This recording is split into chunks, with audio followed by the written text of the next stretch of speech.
नमस्कार विद्यार्थी मित्रांनो, तुमचे सहर्ष स्वागत आहे इकॉनॉमिक्स बाय धनंजय मते या यूट्यूब चॅनलवर। सर्वात महत्त्वाचं आहे की आपल्या यूट्यूब चॅनलवर जे आपण सिरीज सुरू केलेली आहे, ज्यामध्ये रिव्हिजनचा महासंग्राम हा शेड्यूल आहे, त्यामधला केंद्रीय अर्थसंकल्प आपण बघितला, करंट इकॉनॉमिक्स हे आपण बघितलं, राज्य अर्थसंकल्प पण हा बघून झाला। आपण चौथ्या भागामध्ये आहे करंट इकॉनॉमिक्स जानेवारी ते जून 2025, म्हणजे इकॉनॉमिक्समध्ये जे चेंजेस झालेले आहेत, बदल झालेले आहेत, अपडेट झालेला आहे, तो भाग आपण पाहणार आहे। जानेवारी ते जून दरम्यानचा 8 डिसेंबर 2025ला आपण ही PDF अपलोड केली स्वराज्य अकॅडमी टेलिग्राम चॅनलवर। वरच्या साईडला हे PDF पिन केलेले आहेत, तिथे तुम्ही क्लिक करू शकता। ह्या सर्वच PDF त्याच ठिकाणी आहेत आणि पुढील सुद्धा त्याच ठिकाणी तुम्हाला मिळणार आहेत। दुसरा महत्त्वाचा पार्ट आहे, आज आपण जे लेक्चर बघणार आहे जानेवारी ते जून 2025 याचं डिटेल एक विश्लेषण पाहणार आहे आणि ते विश्लेषण जेणेकरून आपल्याला आगामी एक्झामसाठी कामाला येणार आहे।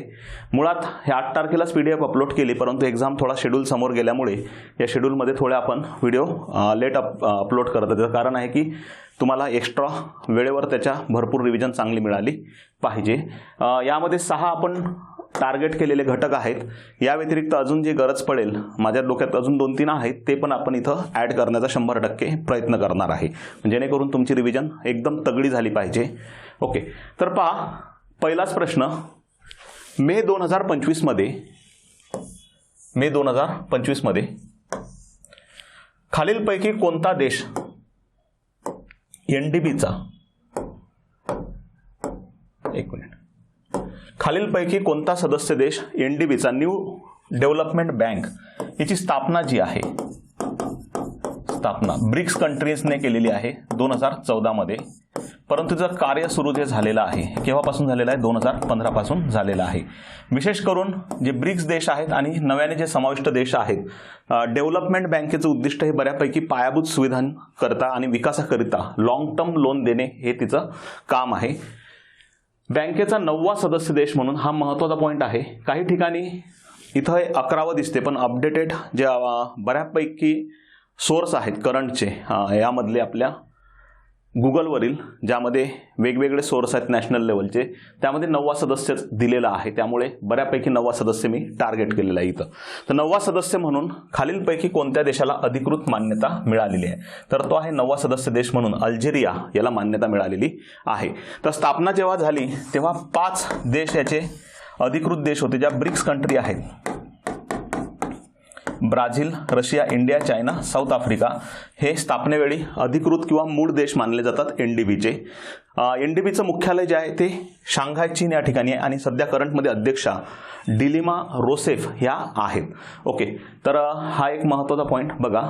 तर नवीन सदस्य देश म्हणून कुठला आहे, अल्जेरिया आहे। नेक्स्ट पॉईंट, 2024-25च्या आर्थिक वर्षामध्ये इकॉनॉमिक सर्व्हेनुसार, बजेटनुसार जर आपण बघितलं तर 24-25 मध्ये आर्थिक वर्षामध्ये एकूण GST संकलन म्हणजेच goods and service tax, GST 121 घटना दुरुस्ती लागू जो झाला तो 1 जुलै 2017ला झालेला आहे। सोबतच GST बाबत लागू करणारं पहिलं राज्य जे आहे ते कुठलं आहे, आसाम आहे, आणि देश जर म्हटलं तर कुठला आहे, फ्रान्स आहे। GST मध्ये एकूण 3 आर्टिकल समाविष्ट केले, 246A, 69A आणि 279A। सोबतच GST मध्ये 268A हे जे सेवा कराबाबतचं आर्टिकल होतं हे काय करण्यात आलं, रद्द करण्यात आलं। भारताने GSTचं दुहेरी मॉडेल स्वीकारलेलं आहे, ड्युएल GST मॉडेल। GST मध्ये सर्वाधिक महसूल CGST, SGST, UTGST आणि IGST यांची जर तुलना केली तर करंटमध्ये सर्वाधिक महसूल हा कशापासून प्राप्त होतो, integrated goods and service tax पासून प्राप्त होतो। तर GST मध्ये कोणतं राज्य जे आहे हे आघाडीवर आहे संकलन करण्यामध्ये, टॅक्स महसूल संकलन करण्यामध्ये। त्या आघाडीवर असलेलं राज्य हे कुठलं आहे, महाराष्ट्र। महाराष्ट्र, कर्नाटक, गुजरात, UP हे बऱ्यापैकी मेजर स्टेट मानले जातात GST मधील, पण प्रथम स्थानीचं लक्षात ठेवा, हे कधीच हलणार नाही, जे आहे महाराष्ट्र। तर सर्वाधिक महसूल जमा करण्यामध्ये आघाडीवर असलेलं राज्य हे कुठलं आहे, महाराष्ट्र आहे। महाराष्ट्राने 2024-25 मध्ये जो महसूल जमा केलेला आहे तो 3.60 लाख कोटी रुपये आहे, म्हणजेच 3.5 लाख कोटी क्रॉस महसूल महाराष्ट्रामधून जमा झालेला आहे। सर्वात टोटल जो जीएसटी महसूल जमा झालेला आहे 24-25 मध्ये तो आहे 22.08 लाख कोटी. हा अपडेटेड डेटा लक्षात ठेवा. सोप्या भाषेत 22 लाख कोटी हा ॲव्हरेज जीएसटी महसूल आहे. सोबतच एप्रिल 2025 यामध्ये हायेस्ट आजपर्यंतचा जीएसटी महसूल वसूल झालेला आहे. एप्रिल 2025 मध्ये 2.37 लाख कोटी रुपये त्या महिन्यामध्ये जीएसटी महसूल जमा झालेला आहे. ओके, तर जीएसटी पासून सर्वाधिक महसूल मिळवणारं पहिल्या क्रमांकाचं राज्य जे आहे ते कुठलं आहे? महाराष्ट्र. आणि जीएसटी मध्ये सर्वाधिक महसूल हा कशापासून प्राप्त होते? तर IGST पासून प्राप्त होते. नेक्स्ट आहे ग्लोबल फायनान्स मासिक. न्यूयॉर्क मधील हे मासिक आहे. या मासिकाने 2025 मध्ये कोणत्या बँकेला जगातील सर्वोत्कृष्ट ग्राहक बँक म्हणून घोषित केले? म्हणजे ग्राहकांना ज्या सोयी सुविधा द्यायच्या असतात किंवा ग्राहकांना अवेबिलिटी द्यायची आहे अशी बँक म्हणून जी घोषित केलेली आहे तिचं नाव आहे स्टेट बँक ऑफ इंडिया म्हणजेच SBI. ग्लोबल फायनान्स मासिक हे न्यूयॉर्क इथून प्रसिद्ध केलं जाते. सोबतच वर्ल्ड बँक आणि IMFच्या बैठकीमध्ये याबाबत घोषणा केलेली आहे. SBI बाबत घोषणा केलेली आहे. नेक्स्ट, शाश्वत विकास अहवाल 2025 म्हणजे करंटमध्ये हा अहवाल घोषित केलेला आहे. SDG अहवाल, sustainable development goal report. Sustainable development solution network ही संयुक्त राष्ट्रसंघाची युनायटेड नेशनची संस्था ही जाहीर करते. 2025 मध्ये भारताची जी रँक आहे ही 99वी आहे आणि भारताचा जो स्कोर आहे तो 67 आहे या वर्षीचा. ओके, हे पहिल्यांदाच झालेलं आहे. आपण 100च्या आत आलेलो आहे. या पॅटर्नचा प्रश्न आपण आधी पण एक कव्हर केलेला आहे. 2016 पासून हा अहवाल सस्टेनेबल डेव्हलपमेंट सोल्युशन नेटवर्क जी कोणाशी संलग्न आहे?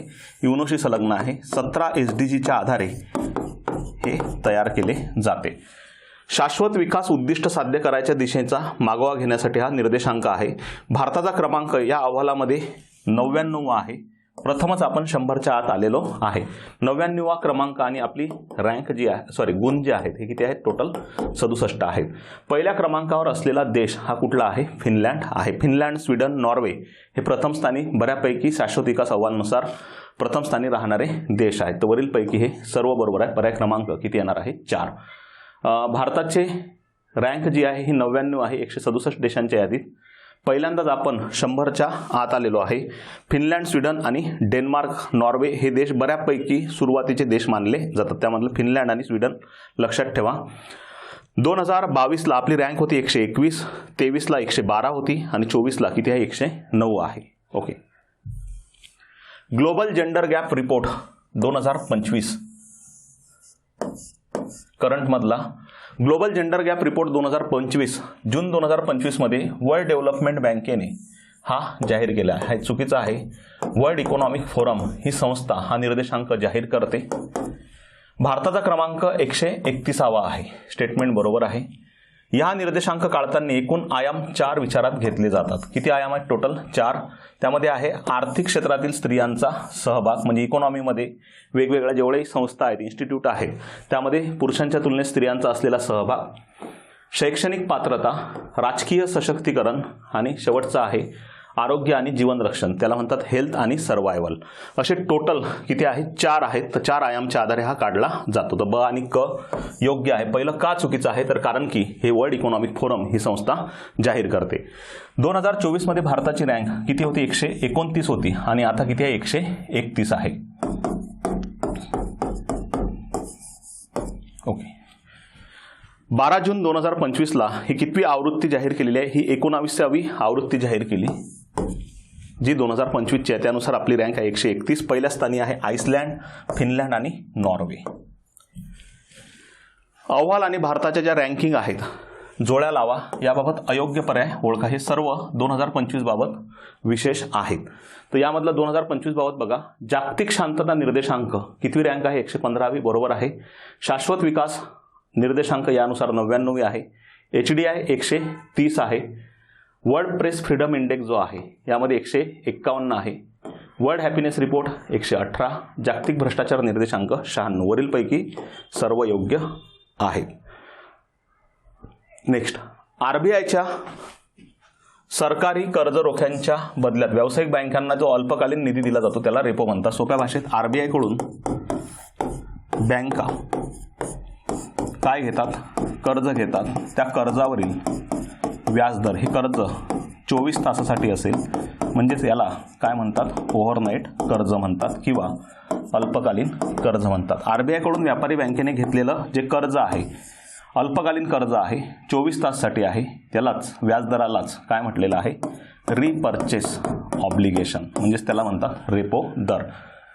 RBI चलनविषयक धोरण समितीने, चलनविषयक धोरण समिती जी आहे ही जी स्थापना ही केव्हा झालेली आहे, 2016 मध्ये झालेली आहे. यामध्ये एकूण किती सदस्य आहेत, 6 सदस्य आहेत, ज्यामध्ये केंद्र सरकारचे 3 प्रतिनिधी आहेत, ज्यांची नेमणूक 4 वर्षासाठी होते, पुनर्नेमणूक होत नाही. आणि सोबतच RBIचे किती आहेत, 3 प्रतिनिधी आहेत, ज्यामध्ये RBIचे गव्हर्नर असतात, डेप्युटी गव्हर्नर आणि RBIचे संचालक असतात. तर चलनविषयक धोरण समितीने जून 2025 मध्ये रेपो दर 50 बेसिस पॉईंटने कमी करून 5.50 केलेला आहे. करंटमधला सांगून देतो, करंटमध्ये आता डिसेंबर महिन्यामध्ये 5.50 मध्ये पुन्हा 0.25 अजून कमी केला आणि तो आता असणार आहे 5.25%. ओके. रेपो रेट कमी झाल्याने कर्जदारांना विशेष गृह कर्जांना जास्त फायदा होतो. सोप्या भाषेत RBIने बँकांना जर व्याजदर कमी केले किंवा स्वस्त पैशाचे धोरण तयार केले तर बँका सुद्धा ग्राहकांना जे कर्ज देतील त्यावरचे व्याजदर सुद्धा काय होणार आहेत, कमी होणार आहेत. त्याचे पर्याय क्रमांक 3 बरोबर आहेत. पर्याय क्रमांक 4. हायेस्ट रेपो दर जो आहे हा 14.50 होता भारतामध्ये आणि लोएस्ट रेपो जो आहे हा 4% होता कोविडच्या काळात. भारताच्या अर्थव्यवस्थेत महाराष्ट्राच्या अर्थव्यवस्थेचा असलेल्या योगदानाबाबत योग्य पर्याय ओळखा. बघा, ग्रॉस स्टेट डोमेस्टिक प्रोडक्शन जो राज्यांचा GDP आहे त्यामध्ये महाराष्ट्र प्रथम स्थानी आहे. दुसरा FDI मध्ये प्रथम स्थानी आहे, सर्वाधिक FDI आकर्षित करण्यामध्ये महाराष्ट्र प्रथम स्थानी आहे. तिसरा आहे बचतीचा दर हा सर्वाधिक महाराष्ट्रामध्ये आहे. सर्वाधिक सहकारी पतसंस्था ह्या महाराष्ट्रामध्ये आहेत. 5. GST पासून सर्वाधिक महसूल मिळवून देणारं राज्य हे कुठलं आहे, महाराष्ट्र आहे. ओके. पहा, भारताच्या अर्थव्यवस्थेत महाराष्ट्राच्या असलेल्या योगदानाबाबत योग्य पर्याय ओळखायचा आहे.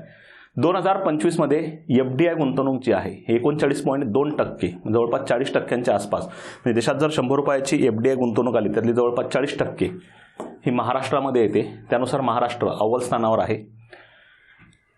भारताच्या राज्यांमध्ये महाराष्ट्राचा GDP हा सर्वात जास्त असतो, त्याला आपण GSDP म्हटलं. महाराष्ट्र जगातील 28व्या क्रमांकाची अर्थव्यवस्था, म्हणजे जगातल्या वेगवेगळ्या देशांची जर तुलना केली 193 पेक्षाही जास्त देश जे आहेत त्यामध्ये आपली इकॉनॉमी 28व्या क्रमांकावर आहे. काही काही देशांच्या इकॉनॉमीपेक्षाही आपली साईज ही खूपच मोठी आहे.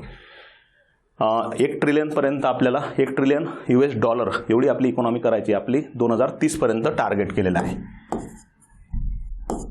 $1 ट्रिलियन इकॉनॉमी हे टार्गेट जे आहे कंप्लीट कधीपर्यंत करायचं ठरवलं आहे, 2030. भारताची टोटल इकॉनॉमी $4 ट्रिलियन आहे. त्यामधली $1 ट्रिलियन जर 2030ला 4ची 5 होईल, पण महाराष्ट्राचा खूप मोठा वाटा त्यामध्ये असणार आहे.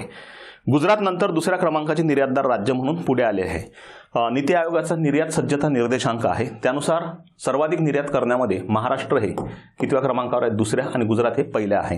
गुजरातमधून निर्यात जास्त होण्याची 2 मेजर कारणं आहेत, ज्यामध्ये जगातील सर्वात मोठी रिफायनरी जी आहे ती जामनगर या ठिकाणी आहे, ज्यामध्ये पेट्रोलचं रिफाईन करून आपण निर्यात करतो, आणि दुसरं आहे केमिकलची निर्यात.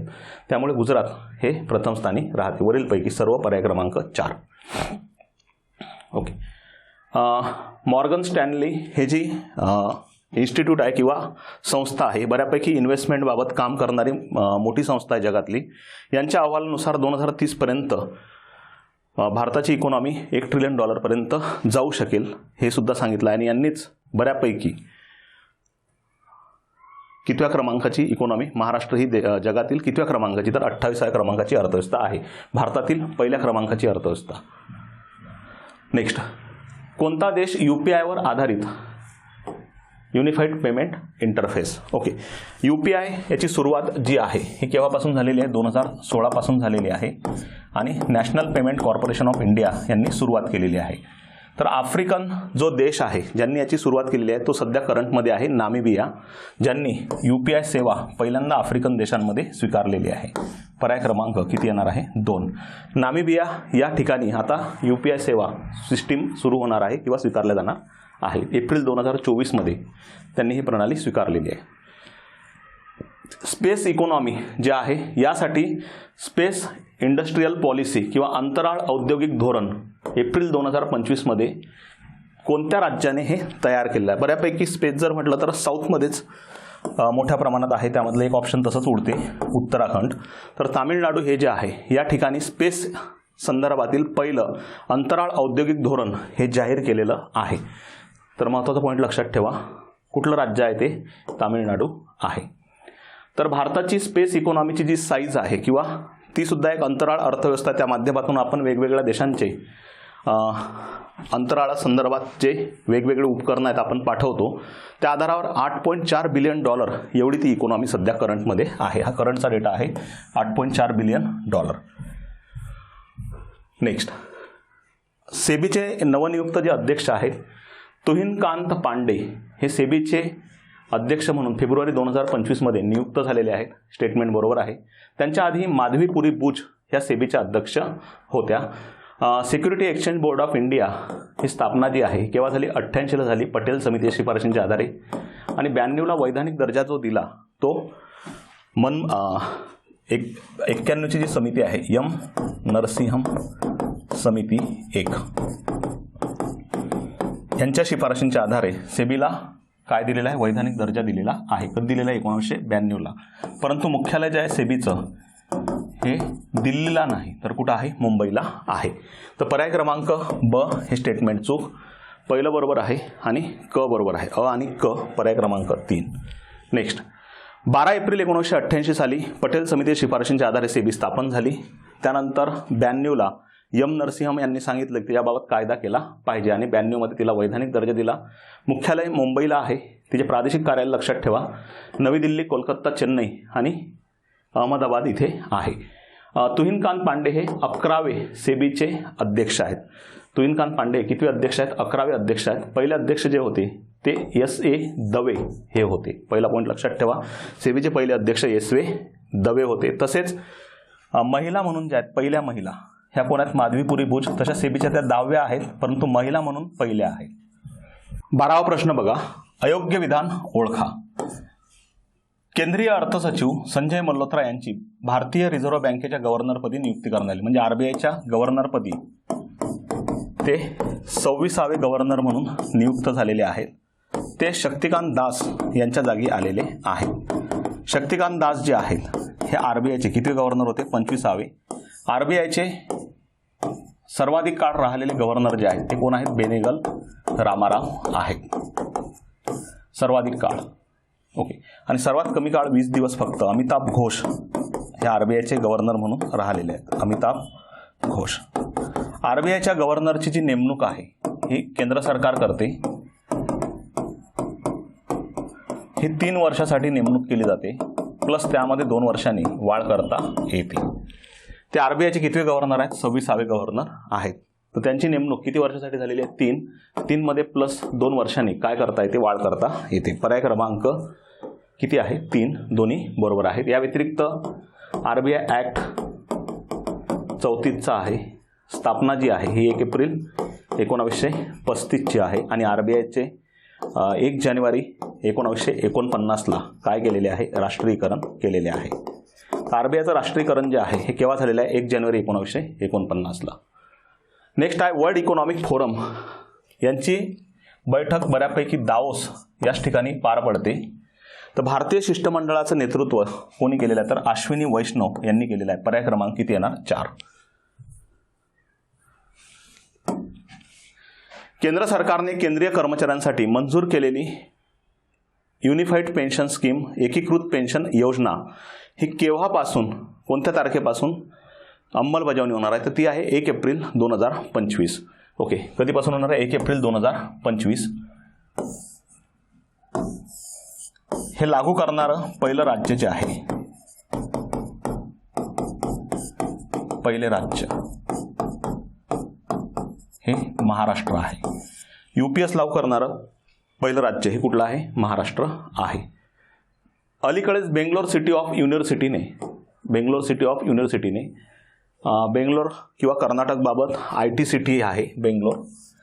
कर्नाटक जे आहे याचं दुसरं वैशिष्ट्य आहे की IT सेवांची सर्वाधिक निर्यात करणारं राज्य आहे. IT सेवांची सर्वाधिक निर्यात करण्यामध्ये पहिल्या क्रमांकावर कर्नाटक आहे आणि महाराष्ट्र हे दुसऱ्या क्रमांकावर आहे. महाराष्ट्राचा IT सेवांमध्ये जो हिस्सा आहे हा 20% आहे. देशाच्या एकूण निर्यातीमध्ये किती टक्के हिस्सा आहे? 20% आहे.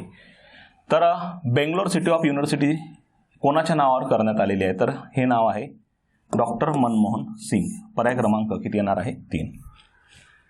केंद्र सरकारने विश्वनाथ गोल्डार समिती यांच्या अध्यक्षतेखाली GDPचं जे आधारभूत वर्ष आहे, GDPचे आधारभूत वर्ष सध्या करंटमध्ये किती आहे? 11-12. त्याऐवजी नवीन आधारभूत वर्ष किती स्वीकारले जाणार आहे? 2022-23 आणि याची अंमलबजावणी कधीपासून होणार आहे? 2026 पासून. तर GDPचं आधारभूत वर्ष बदलण्यासाठी कुठली समिती आहे? विश्वनाथ गोल्डार समिती आहे. विश्वनाथ गोल्डार समितीच्या शिफारशींच्या आधारे GDPचं नवीन आधारभूत वर्ष 11-12 ऐवजी किती केलं जाणार आहे? 22-23 केलं जाणार आहे. पर्याय क्रमांक 3 आणि त्या स्वीकार कधीपासून असणार आहे? 2026. GDP व्यतिरिक्त इंडेक्स ऑफ इंडस्ट्रियल प्रोडक्शन याचं सुद्धा आधारभूत वर्ष बदललं जाणार आहे. याचं 2012 ऐवजी 2022-23 प्रस्तावित आहे. CPI न्यू सिरीज याचं सुद्धा सेम आधारभूत वर्ष बदललं जाणार आहे. या सर्वांसाठी मेन समिती जी आहे ती कुठली आहे? विश्वनाथ गोल्डार समिती आहे. नेक्स्ट, राज्य मंत्रिमंडळाने महाराष्ट्र राज्याच्या 6व्या वित्त आयोग स्थापनेस संमती दिलेली आहे. तर 6व्या वित्त आयोगाचे अध्यक्ष म्हणून कोण काम पाहणार आहे? तर 6व्या वित्त आयोगाचे नितीन करीर हे काम पाहणार आहेत. 6व्या राज्य वित्त आयोगाचे अध्यक्ष. राज्य वित्त आयोग जो आहे याची स्थापना आर्टिकल 243I नुसार केली जाते. राज्य सरकार आणि स्थानिक स्वराज्य संस्था यांच्यामध्ये महसुलाचं विभाजन होण्यासाठी हा वित्त आयोग कार्यरत असते. नितीन करीर यांच्या आधी 6व्या वित्त आयोगाचे अध्यक्ष जे होते ते मुकेश खुल्लर होते, परंतु मुकेश खुल्लर यांचं निधन झालं तर त्यांच्या जागी कोण आलेले आहेत? नितीन करीर आलेले आहेत. तर 6व्या राज्य वित्त आयोगाचे अध्यक्ष हे कोण आहेत सध्या करंटमध्ये? नितीन करीर आहेत. विश्वनाथ गिरिराज जे आहेत हे 5व्याचे होते आणि JP डांगे 4थ्या. तर विश्वनाथ गिरिराज आता सध्या करंटमध्ये कितवा वित्त आयोग आहे? 6वा राज्य वित्त आयोग आहे. पहिल्या वित्त आयोग जो आहे 73व्या घटना दुरुस्तीनंतर आल्यानंतर शांताराम घोलप हे पहिले अध्यक्ष होते. नेक्स्ट, जानेवारी 2025 मध्ये पंतप्रधान नरेंद्र मोदी यांच्या अध्यक्षतेखाली मंत्रिमंडळाच्या बैठकीस 8व्या वेतन आयोग मंजुरी मिळाली आहे. म्हणजे 8वा वेतन आयोग जो आहे तो लागू होणार आहे. स्थापनेस मंजुरी दिली. प्रत्यक्ष वेतन आयोग कोणत्या वर्षीपासून लागू होईल? तर 8वा वेतन आयोग जो आहे जानेवारी 2026. ओके, कधीपासून होणार आहे? जानेवारी 2026 पासून लागू होणार आहे. पर्याय क्रमांक 1.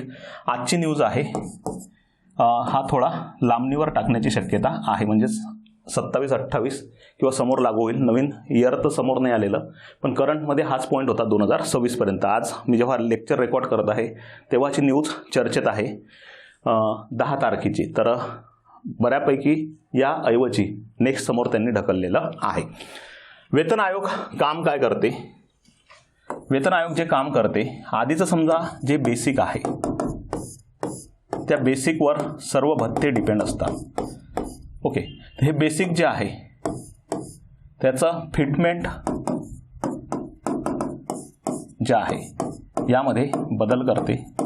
उदाहरणार्थ आधीचं बेसिक हे 10,000 रुपये असेल उदाहरणार्थ, यामध्ये पुन्हा 2ने वाढ केली तर हे 10 गुणेला 2 म्हणजे हे किती होणार? बेसिक 20,000 रुपये होणार. आणि या 20,000 रुपयावर सर्व भत्ते ॲड होतील.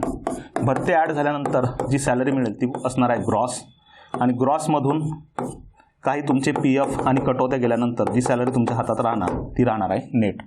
तर बेसिक सॅलरी यामध्ये वाढ होते. त्यासाठीच सध्या करंटमध्ये कितवा वेतन आयोग आणलेला आहे? 8वा वेतन आयोग आणलेला आहे. तर 8वा वेतन आयोग याची अंमलबजावणी जानेवारी 2026 पासून ठरवलेलं होतं, परंतु करंटमध्ये पुन्हा यामध्ये बदल झालेला आहे. पहिला वेतन आयोग जो आहे हा 1946ला स्थापन झालेला होता. पहिला वेतन आयोग लक्षात ठेवा, स्थापन 1946. त्यांचा अहवाल लागू झाला 47 पासून. यस वरदाचार्य हे त्याचे अध्यक्ष होते. सध्या करंटमध्ये 8व्या वेतन आयोगाचे अध्यक्ष जे आहेत सर्वोच्च न्यायालयाच्या माजी न्यायमूर्ती रंजना प्रकाश देसाई ह्या आहेत. 1 जानेवारी 2026 पासून लागू करायचं ठरवलेलं होतं. दर 10 वर्षांनी वेतन आयोग स्थापन करण्याची एक प्रथा आहे, त्यानुसार हा स्थापन केलेला आहे. लक्षात ठेवा 10 वर्षांनी. पहिला स्थापन 46ला, अहवाल कधी दिला 47ला आणि पहिल्याचे अध्यक्ष कोण होते? एस वरदाचार्य. नेक्स्ट मित्रा आणि आय स्पॉट म्हटलं तर स्पॉट आणि फ्युचर हे व्यवहार बऱ्यापैकी कोण करते? सेबी करते. त्यामुळे पर्याय क्रमांक सरळ किती येणार आहे? 4. मित्रा महाराष्ट्र इन्स्टिट्यूट ट्रान्सफॉर्मेशन ही एक संस्था आहे. ही जसं नीती आयोग आहे त्या आधारावर ही स्थापन केलेली आहे. ही वेगळी आहे. आणि हे मित्रा जे आहे हे म्युच्युअल फंड बाबत आहे. तर हे कोणाशी संबंध आहे? सेबीशी संबंध आहे.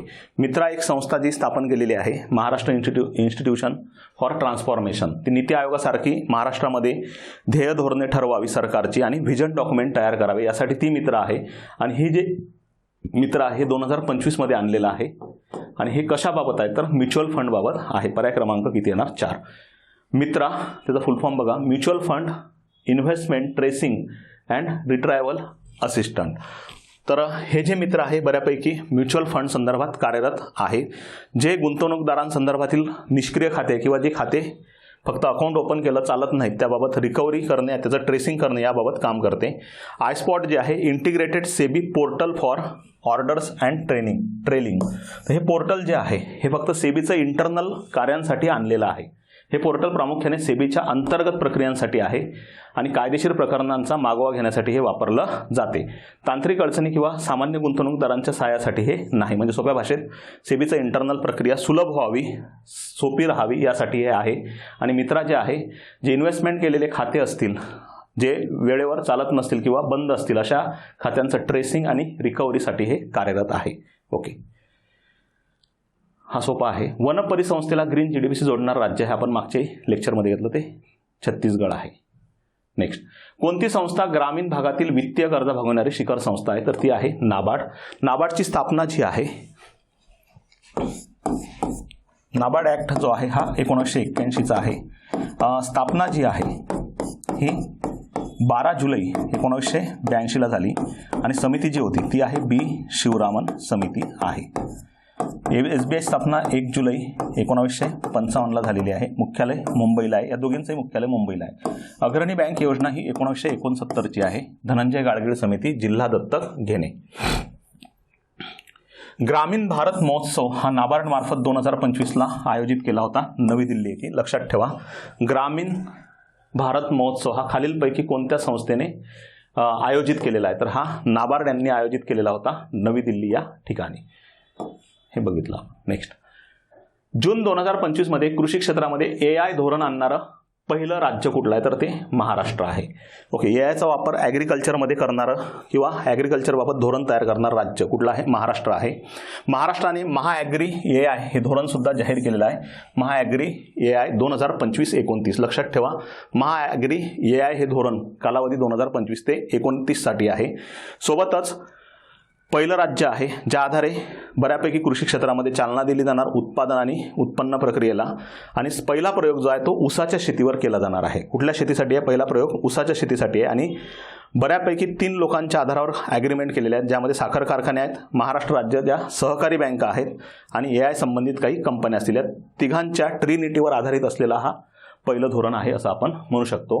AIचा जनक जो आहे तो जॉन मेकार्थी हा AIचा जनक मानला जातो. नेक्स्ट, खालील कोणत्या सामाजिक सुरक्षा योजनेला मे 2025 मध्ये 10 वर्ष पूर्ण झालेले नाहीत? तर उज्ज्वला योजना जी आहे ही उज्ज्वला योजना 2016ला सुरू झालेली आहे. उज्ज्वला योजनेअंतर्गत ज्या BPL गट आहेत त्या महिलांना 3 सिलेंडर मोफत वार्षिक दिले जातात. कधीची योजना आहे? ती 2016ची आहे. याच योजनेसारखी महाराष्ट्र सरकारने 2024ला अन्नपूर्णा योजना लॉन्च केलेली आहे. महाराष्ट्र सरकारने उज्ज्वलाप्रमाणेच कुठली योजना आणलेली आहे? अन्नपूर्णा योजना आणलेली आहे. ही महाराष्ट्र सरकारची अन्नपूर्णा आहे. केंद्र सरकारची एक 2000-2001ची अन्नपूर्णा योजना आहे.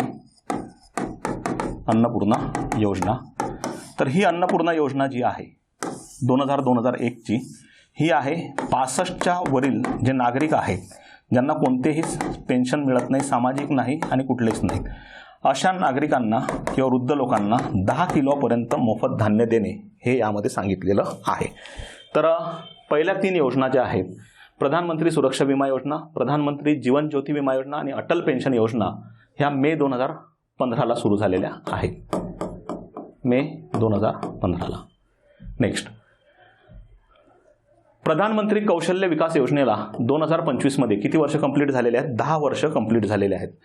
स्किल डेव्हलपमेंट व्हावी, रोजगार वाढावा या उद्देशाने प्रधानमंत्री स्किल डेव्हलपमेंट जी स्कीम आहे ती कधी सुरू झाली होती? मग 2015ला सुरू झालेली आहे. तर ही 15 जुलै 2015ला सुरू झालेली होती. 15 जुलै जो आहे हा जागतिक युवा कौशल्य दिन म्हणून साजरा केला जातो. पॉईंट लक्षात ठेवा, जागतिक युवा कौशल्य दिनानिमित्त प्रधानमंत्री कौशल्य विकास योजना ही सुरू केलेली होती. युनायटेड नेशनने 15 जुलै 2014 पासून याची घोषणा केली. जागतिक युवा कौशल्य दिन याबाबतची घोषणा युनायटेड नेशनने कधी केलेली आहे? 15 जुलै 2014 आणि त्याची सुरुवात कधीपासून झालेली आहे? 2015 पासून झालेली आहे. बॉम्बे स्टॉक एक्सचेंज याच्या स्थापनेला एप्रिल 2025 मध्ये किती वर्ष पूर्ण झाली? 150 वर्ष पूर्ण झाली. मुळात बॉम्बे स्टॉक एक्सचेंज जो आहे, आज आपण त्याला मुंबई शेअर बाजार म्हणून ओळखतो. बॉम्बे स्टॉक एक्सचेंज जो आहे त्याचं आधीचं नाव होतं native share stock and share broker association. ही बऱ्यापैकी सुरुवातीला जुलैमध्ये सुरू झालेलं होतं. बघा, 9 जुलै 1875ला औपचारिक ती सुरुवात झाली होती. 9 जुलै 1875ला. ओके. नंतर पुन्हा यामध्ये काही दुरुस्ती करण्यात आली, पुन्हा ते सुरू झालेलं होतं. सुरुवातीला हे झाडाखाली बसून शेअरची खरेदी विक्री करायचे बऱ्यापैकी जे ब्रोकर लोक होते. नंतर त्याचं बऱ्यापैकी कायदेशीर त्याला मान्यता भेटत गेल्या. नंतर त्याच्यावर एक नियामक संस्था आली आणि सोबतच बॉम्बे स्टॉक एक्सचेंजचा एक इंडेक्ससुद्धा आला. त्याचं तेव्हाचं नाव जे आहे, बॉम्बे स्टॉक एक्सचेंजचं नाव आहे Sensex, sensitive index. Okay, SEN sensitive आणि इंडेक्स असा 2 शब्दांपासून हा तयार झालेला आहे. टॉप 30 कंपन्यांच्या आधारे हा ठरवला जातो. BSEचं एक वैशिष्ट्य जे आहे की हे इक्विटी मार्केट आहे आणि NSE जे आहे, नॅशनल स्टॉक एक्सचेंज, ही नवीन स्टॉक एक्सचेंज आहे जो की 92 पासून फरवानी समितीच्या शिफारशींच्या आधारे आला. यांचा जो इंडेक्स आहे तो निफ्टी आहे आणि हा टॉप 50 कंपन्यांच्या आधारे तयार केला जातो. NSE मध्ये डेट मार्केट आणि इक्विटी मार्केट दोन्ही आहे. डेटचा अर्थ बॉन्ड्स आणि इक्विटीचा अर्थ होते शेअर्स. ओके. तर हे खालीलपैकी स्थापना कोणी केली? तर हे प्रेमचंद रायचंद यांनी स्थापना केलेली होती. प्रेमचंद रायचंद यांनी native share and stock broker association म्हणून याची स्थापना केली होती 1875ला. 9 जुलै 1875ला औपचारिक त्याची सुरुवात झाली होती. नंतर पुन्हा त्यामध्ये बऱ्यापैकी त्यांनी गती घेतली. त्याला करंटमध्ये किती वर्ष कंप्लीट झालेले आहेत? 150 वर्ष कंप्लीट झालेले आहेत. PM सोलार जी मोफत योजना आहे, PM सूर्यघर मोफत योजनेबाबत योग्य विधानं ओळखा. 15 फेब्रुवारी 2024ला ही सुरू झालेली आहे. सौर ऊर्जेचं प्रमाण वाढविणे किंवा ग्रीन एनर्जी सोर्स वाढविणे यावर आधी पण आपण एक चर्चा केलेली आहे, विशेष करून बजेटमध्ये. 1 कोटी घरांना टार्गेट केलेलं आहे. 300 युनिटपर्यंत मोफत वीज प्रोव्हाइड करणे. जगातील सर्वात मोठी घरगुती छतावरील सौर ऊर्जा उपक्रम असलेली PM सूर्यघर वीज योजनेत मार्च 2025 पर्यंत, हा महत्त्वाचा करंटचा पॉईंट, 10 लाख घरे सौर ऊर्जेवर चालणारी करून एक ऐतिहासिक टप्पा गाठला आहे. लक्षात ठेवा, 10 लाख घरं 2025 पर्यंत कंप्लीट झालेली आहेत ज्यांच्या घरावर रूफटॉप किंवा सोलार पॅनल बसवलेले आहेत. वरीलपैकी सर्व योग्य. पर्याय क्रमांक 4. प्रधानमंत्री मुद्रा योजना ही पण रिपीट झाली कारण की करंटमध्ये ती पुन्हा चर्चेत आलेली आहे.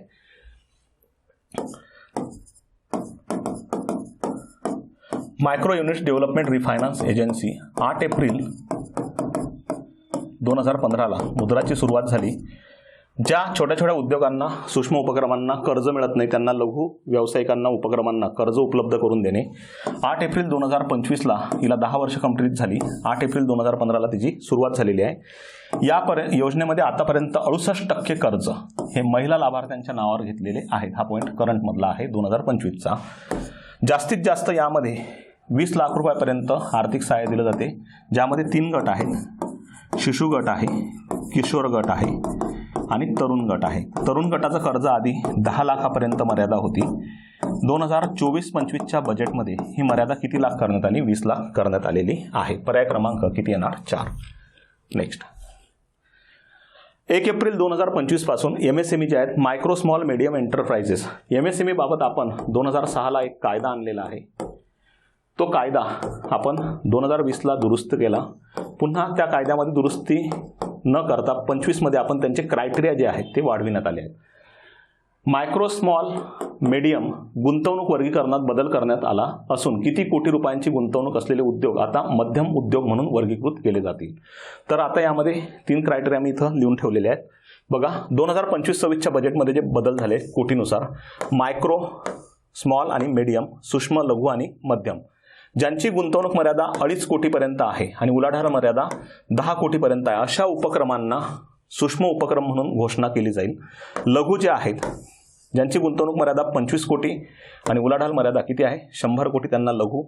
मध्यम जे आहेत त्यांच्यासाठी 125 कोटी आणि उलाढाल मर्यादा किती आहे? 500 कोटी. तर याचं उत्तर पर्याय क्रमांक किती येणार आहे? 2. हे करंटमधला पॉईंट चांगला लक्षात ठेवा. या वर्षीच्या बजेटमध्ये ही सुधारणा केलेली आहे. 1 फेब्रुवारी 2025 रोजी केंद्रीय अर्थमंत्री निर्मलाताई सीतारामन यांनी भारताचा अर्थसंकल्प हा रिपीट 8व्यांदा मांडलेला आहे. करंट आहे म्हणून घेतलेला आहे. जानेवारी 2025 मध्ये नीती आयोगाने जाहीर केलेला फिस्कल हेल्थ इंडेक्स, आता रिसेंटली UPSCने सुद्धा एका एक्झामला विचारला हा फिस्कल हेल्थ इंडेक्स 2025, जानेवारी 2025 मध्ये फिस्कल हेल्थ इंडेक्स हा जाहीर कोण करते? तर नीती आयोग जाहीर करते.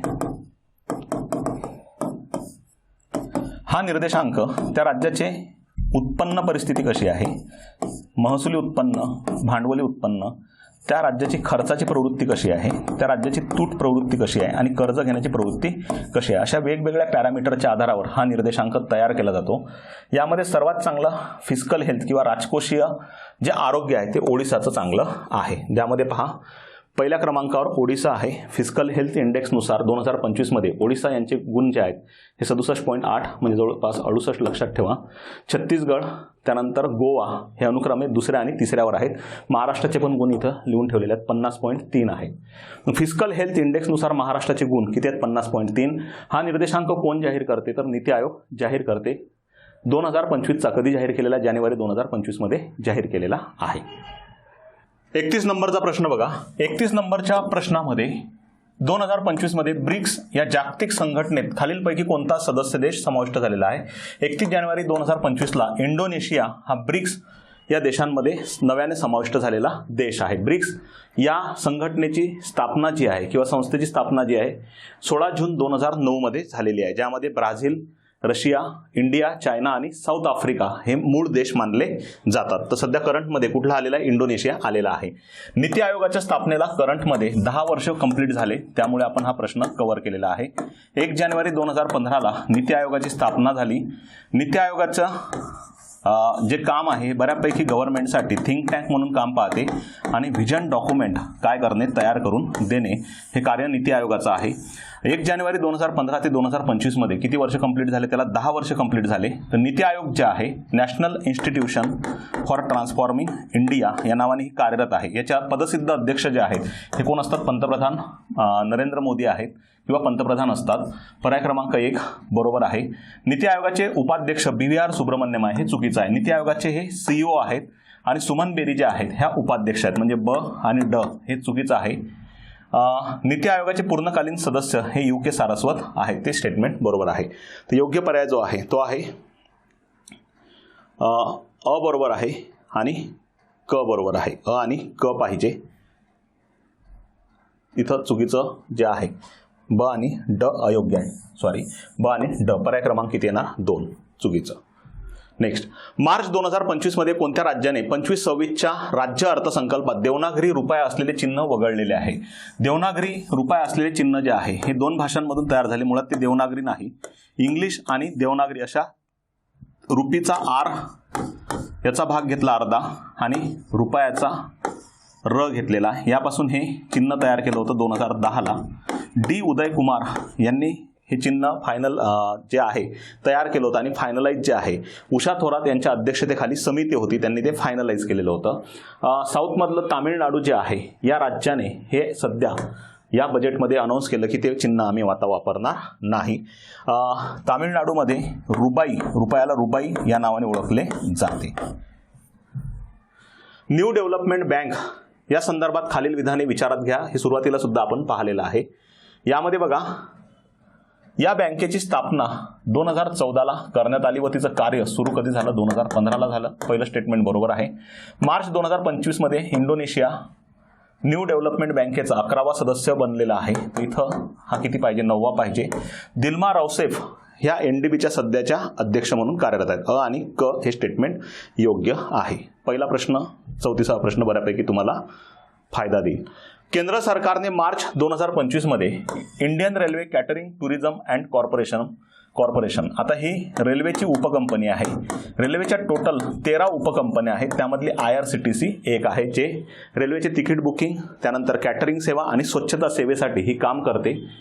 तसेच दुसरी आहे इंडियन रेल्वे फायनान्स कॉर्पोरेशन, ही सुद्धा रेल्वेची उपकंपनी आहे. या दोन्ही उपकंपन्या आधी मिनिरत्न होत्या, तर यांना करंटमध्ये नवरत्न हा दर्जा दिलेला आहे. तर करंटमध्ये नवरत्न कंपन्यांची संख्या ही किती झालेली आहे? आता 26 झालेली आहे. अ आणि ब बरोबर आहे. भारत सरकारने 2010 पासून नवरत्न दर्जाला सुरुवात केली. मुळात 2010 पासून महारत्न हा दर्जा आपण सुरुवात केली. महारत्न कंपन्या ज्या आहेत ह्या सध्या करंटमध्ये 14 आहेत. नवरत्न ज्या आहेत ह्या 26 आहेत आणि मिनिरत्न ज्या आहेत ते 59 आहेत. तर नवरत्न आणि मिनिरत्नची सुरुवात ही 1997 पासून केलेली आहे. म्हणजे क नंबरचं चुकीचं, अ आणि ब हे योग्य आहे. पर्याय क्रमांक 1. 2025-26च्या अर्थसंकल्पात तरतूद केली असलेले स्टील हब हे गडचिरोलीमध्ये आपण राज्य अर्थसंकल्प जो आधीचा भाग बघितला तिथे सुद्धा हा पॉईंट कव्हर केला. गडचिरोलीमध्ये सुरजागड स्टील प्लांट हा तयार केला जात आहे. पर्याय क्रमांक किती आहे ना? 4. आणि किती कोटी तरतूद केली? पहिल्या टप्प्यामध्ये 500 कोटी रुपये याबाबत तरतूद केलेली आहे. भारतातील पहिले UPI आधारित ATM, युनिफाईड पेमेंट इंटरफेस आधारित ATM जे आहे मुंबई येथे खालीलपैकी कोणत्या कंपनीने सुरू केले? तर हिटाची फायनान्स कंपनी जी आहे, हिटाची फायनान्स कंपनीने हे NPCIच्या मदतीने, नॅशनल पेमेंट कॉर्पोरेशन ऑफ इंडियाच्या मदतीने जे ATM मशीन्स आहेत त्यामध्ये कार्ड स्वॅप करण्याची गरज नसेल. कार्ड स्वॅपिंग ऐवजी त्या ठिकाणी तुम्ही स्कॅनर जे आहे हे वापरून किंवा स्कॅन करून पैसे विड्रॉ करू शकणार किंवा डिपॉझिट करू शकणार. तर पहिली जी कंपनी आहे हिटाची फायनान्स कंपनी ही आहे. यांनी कधी आणलेलं आहे? 2024 मध्ये आणलेलं आहे. तसेच UPI बेस्ड ATM बँकेने जर म्हटलं, ही फायनान्स कंपनी आहे, बँक म्हणून जर म्हटलं तर ते आणलेलं आहे बँक ऑफ बडोदाने. ते कोणी आणलेलं आहे? पहिल्यांदा बँक ऑफ बडोदाने. 2024 मध्ये आंतरराष्ट्रीय साखर संघटना, ओके, खालीलपैकी कोणता देश अध्यक्षपद भूषवणार आहे? 24 आणि 25 साठी कॉमन असणार आहे, तो आहे भारत. आंतरराष्ट्रीय साखर संघटना जी आहे UK या ठिकाणी तिचं मुख्यालय आहे. पहा, तिची स्थापना 1968ला झालेली आहे. UK लंडन या ठिकाणी तिचं मुख्यालय आहे. 1968ला तिची स्थापना झाली. 63व्या तिच्या बैठकीमध्ये, परिषदेमध्ये ते अध्यक्षपद भारत भूषवेल हे ठरवलेलं आहे. भारत हा साखर उत्पादक असेल, मोठ्या प्रमाणात साखर उत्पादक देश आहे. बऱ्यापैकी ब्राझील आणि भारत यांच्या ठिकाणी साखर उत्पादन मोठ्या प्रमाणात होते. 20% वाटा आपण उत्पादनामध्ये ठेवतो. ऊस लागवड असेल, साखर उत्पादन असेल आणि इथेनॉलचं उत्पादन असेल, यासाठी बऱ्यापैकी सस्टेनेबल किंवा शाश्वत स्रोतांचा वापर करणे आणि त्या आधारावर प्रोडक्शन घेणे या परिषदेमध्ये ठरविलं जाणार आहे. साखर कारखाने जर पाहिले तर सर्वात साखर उद्योग जो आहे त्याची सुरुवात मुळात 1800च्या दशकात ही बिहारमधून झालेली आहे. 1905ला खाजगी साखर कारखाना हा स्थापन झालेला आहे प्रतापपूर UP येथे. प्रतापपूर UP येथे सहकारी साखर कारखाना जो भारतातील आणि आशिया खंडातील पहिला आहे. सहकारी साखर कारखाना हा 1949ला प्रवरानगर नगरमध्ये विठ्ठलराव विखे पाटील आणि धनंजयराव गाडगीळ यांच्या प्रेरणेने स्थापन केलेला आहे. सहकारी साखर कारखाना 1949 मध्ये. ऊसाचं प्रोडक्शन हे जे आहे हे UP मध्ये सर्वाधिक होते आणि साखरचं प्रोडक्शन हे महाराष्ट्रामध्ये सर्वाधिक होते. पर्याय क्रमांक किती येणार याचा? 1. इंडियन ग्रीन बिल्डिंग काउन्सिल भारतातील कोणत्या बंदराला प्लॅटिनम रेटिंग दिलेलं आहे? बऱ्यापैकी काही संस्थांना प्लॅटिनम रेटिंग हे देत राहतात, ज्या आधारे ते पहिला हरित सेच प्रकल्प ठरलेला आहे. स्पेशल इकॉनॉमिक झोन सेच प्रकल्प पहिला जो ग्रीन आधारावर तयार केलेला आहे असं त्याला ओळखलं जाते, तो आहे कांडला, गुजरात. मुळात हा EPZ म्हणून सुद्धा पहिलाच आहे. एक्सपोर्ट प्रोसेसिंग झोन 1965ला आशिया खंडातील हा पहिला आहे. तर तसेच हरित सेज म्हणून सुद्धा याला आता नवीन उपमा मिळालेली आहे, Kandla, Gujarat. Next, national payment corporation of India म्हणजेच NPCIने वाढवलेली UPI मर्यादा किती लाखापर्यंत आहे?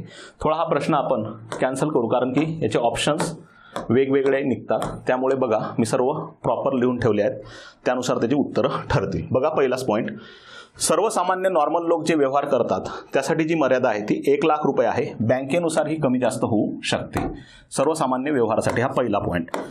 एज्युकेशन इन्स्टिट्यूटमध्ये फीस भरायच्या आहेत, दवाखाने म्हणजे हॉस्पिटल किंवा एखाद्या व्यक्तीला टॅक्सचं पेमेंट करायचं आहे, त्यांच्यासाठी UPI मर्यादा टार्गेट हे जे आहे 5 लाख रुपये आहे. एखाद्या शेअर मार्केटमध्ये शेअरची विक्री होत असेल, म्हणजे IPO येत असेल पहिल्यांदा, इनिशियल पब्लिक ऑफर असेल, RBI रिटेल व्यवहार असतील, RBI रिटेल डायरेक्ट व्यवहार, तसेच कॅपिटल मार्केट जे आहे भांडवली बाजार, म्हणजे ज्यामध्ये शेअर मार्केट सुद्धा येते, इन्शुरन्स येते, त्यानंतर आपलं इन्शुरन्स सोबतच म्युच्युअल फंड सुद्धा येते. तर त्या ठिकाणी 2 लाख ते 5 लाखाची UPI मर्यादा ठेवलेली आहे. क्रेडिट कार्डचं पेमेंट करायचं असेल, त्यानंतर वेगवेगळे बिल भरणे, कर्जाची रक्कम भरणे, यांच्यासाठी 5 लाख ते किती आहे? 10 लाख आहे. तर हे करंटमधले 4 पॉईंट चांगले लक्षात ठेवा. नेक्स्ट, कोणत्या देशाने जगातील पहिली AI आधारित बँक सुरू केलेली आहे, म्हणजे जी की AI वर बोटवर काम करणार आहे? तर ती आहे मलेशिया. पर्याय क्रमांक किती येणार? 4. फ्युजन बॉट या नावाची पहिली AI डिजिटल बँक कुठं आणलेली आहे? मलेशियामध्ये आणलेली आहे. फ्युजन बॉट लक्षात ठेवा. नेक्स्ट, मे 2025मध्ये AI वर आधारित देशातील पहिल्या गोल्ड मेल्टिंग ATM, जिथं की सोन्याचं मेल्ट केलं जाणार आणि त्याची शुद्धता तपासणे आणि किती शुद्धता आहे हे लवकरात लवकर त्याचा अंदाज देणे, यासाठी खालीलपैकी कोणत्या ठिकाणी पहिलं गोल्ड मेल्टिंग ATM सुरू केलेलं आहे? तर हे आहे हैदराबाद या ठिकाणी. तर त्याचं नाव लक्षात ठेवा, हैदराबादमधील गोल्ड सिक्का यांनी हे आणलेलं आहे. Security exchange board of India सेबीने मित्रा नावाचा जो डिजिटल प्लॅटफॉर्म आणला, हे पाहिलं आपण. हरवलेले म्युच्युअल फंडचा अर्थ होते की ज्या म्युच्युअल फंड ज्यांचे लाभार्थी आहेत किंवा ज्यांनी घेतलेलं आहे त्यांचं ट्रेसिंग करणे किंवा ते कोणत्या व्यक्तीच्या नावावर आहे ते शोधणे, यासाठी हे आणलेलं आहे. पर्याय क्रमांक 3. जगातील सर्वात मोठे सोन्याचा बार म्हणजे गोल्ड बार त्याला म्हटलं जाते. तर गोल्ड बार जो आहे त्याची सध्या करंटमध्ये गिनीज बुकमध्ये सुद्धा नोंद घेतलेली आहे. तर कोणत्या शहरात म्हटलेलं आहे? तर हे आहे दुबई. दुबई म्हटलं की समजून घ्या जिथं की पैसा मोठ्या प्रमाणात आहे. तर ते 300 किलोचा गोल्ड बार असून गिनीज बुकमध्ये सुद्धा त्याची काय केलेली आहे? नोंद केलेली आहे. बीम कॉइन हे पहिलं डिजिटल चलन आहे जे की खाजगी संस्थेने आणलेलं आहे. भारतातलं पहिलं डिजिटल चलन बीम, बी वरून कळते कोणी आणलेलं आहे? बिर्ला इन्स्टिट्यूट यांनी आणलेलं आहे. डिजिटल चलन जे आहे, डिजिटल करन्सी, हे सुरुवातीला आणण्याबाबत ज्यांनी ठरवलं होतं ती आहे RBI संस्था. RBIने सुरुवातीला डिजिटल चलन आणायचं सांगितलं होतं. त्याचं नाव होतं central bank digital currency, CBDC या नावाने ती ओळखली जाते. GDPचं उत्पादन घेण्यासाठी जे बेस इयर आहे 2011-12 हे कोणत्या वर्षापासून नवीन कुठलं स्वीकारलं जाणार आहे? तर ते आहे 22-23. ते आपण पाहिलं, ज्यासाठी विश्वनाथ गोल्डार समिती आहे. GDPचं नवीन आधारभूत वर्ष बदलण्यासाठी कुठली समिती आहे? विश्वनाथ गोल्डार समिती. वर्ल्ड बँक रिपोर्टनुसार 2024मध्ये असेल, 2025मध्ये असेल. रेमिटन्सचा अर्थ होते दुसऱ्या देशात जॉब करून आपल्या देशामध्ये तो डॉलर पैसा घेऊन येणे. तर सर्वात जास्त रेमिटन्स प्राप्त करणारा जो देश आहे तो आहे भारत. प्रथम स्थानी आहे. दुसऱ्या स्थानी मेक्सिको आहे. तिसऱ्या स्थानी चीन आहे आणि चौथ्या स्थानी फिलिपिन्स आहे. ओके. भारत सर्वाधिक रेमिटन्स प्राप्त करणारा जगातील पहिल्या नंबरचा देश आहे आणि भारतामध्ये प्रथम स्थानी रेमिटन्स प्राप्त करणारं राज्य ते कोण आहे? महाराष्ट्र आहे. 2024मध्ये भारताने $129.4 बिलियन एवढं रेमिटन्स मिळवलेलं होतं. 25मध्ये जे आहे हे $135 बिलियन एवढं रेमिटन्स प्राप्त केलेलं आहे. तर कंटिन्यू भारत हा यामध्ये प्रथम स्थानी राहतो, कारण की भारतीय लोक भारताबाहेर मोठ्या प्रमाणात जॉब करण्यासाठी आहे. केंद्रीय अर्थ आणि कॉर्पोरेट व्यवहार मंत्री निर्मलाताई सीतारामन यांनी 1 मे 2025 रोजी कोणत्या ठिकाणी कॉर्पोरेट भवनचे उद्घाटन केलेले आहे? कॉर्पोरेट भवनचे. तर कॉर्पोरेट भवन जे आहे आता बऱ्यापैकी जिथं आपल्या सर्व प्रमुख संस्था आहेत देशातील ते आहे नवी दिल्ली, कारण की आपली राजधानी आहे. पर्याय क्रमांक इथे येणार आहे 4. 1 मे 2025ला नवी दिल्ली येथे कॉर्पोरेट भवन याचं उद्घाटन केलं. जे कॉर्पोरेट मोठे मोठे व्यवहार असतील यासाठी बऱ्यापैकी सुलभता आणणे आणि ईज ऑफ डुईंग बिझनेस, त्यांना व्यवसाय करणे सोपं जावं यासाठी हे कॉर्पोरेट भवन आणलेलं आहे. मॉर्गन स्टॅनली यांच्या अहवालानुसार कोणत्या राज्याचा GDP 2030 पर्यंत $1 ट्रिलियन पर्यंत पोहोचू शकते? तर ते आहे महाराष्ट्र, जे की आपण आताच बघितलेलं आहे. रिझर्व्ह बँकेकडून NBFC म्हणून नॉन बँकिंग फायनान्शियल कंपनी म्हणून NBFC ही ठेवी ठेवू शकते का? तर ठेवी ठेवू शकते, परंतु करंट आणि सेव्हिंग नाही ठेवू शकत. बऱ्यापैकी FD वगैरे ठेवू शकते आणि कर्ज देऊ शकते लॉंग टर्म. तर NBFC म्हणून कुठली ई-कॉमर्स कंपनीला सध्या लायसन्स मिळालं आहे तर ती आहे फ्लिपकार्ट. ओके, तर फ्लिपकार्ट हे आता NBFC म्हणून सुद्धा व्यवसाय करणार आहे.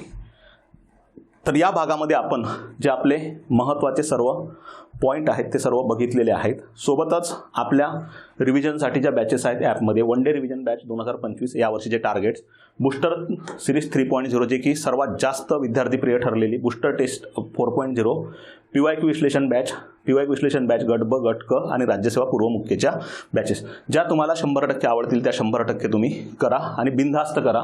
कारण की हे बऱ्यापैकी इकॉनॉमिक्स हे करंट ओरिएंटेड, कन्सेप्ट ओरिएंटेड आणि एक्झाम ओरिएंटेड हे पूर्णपणे कव्हर केलेलं आहे. त्यामुळे ही जी सिरीज आहे ही सिरीज आपण कंटिन्यू ठेवणारच आहे.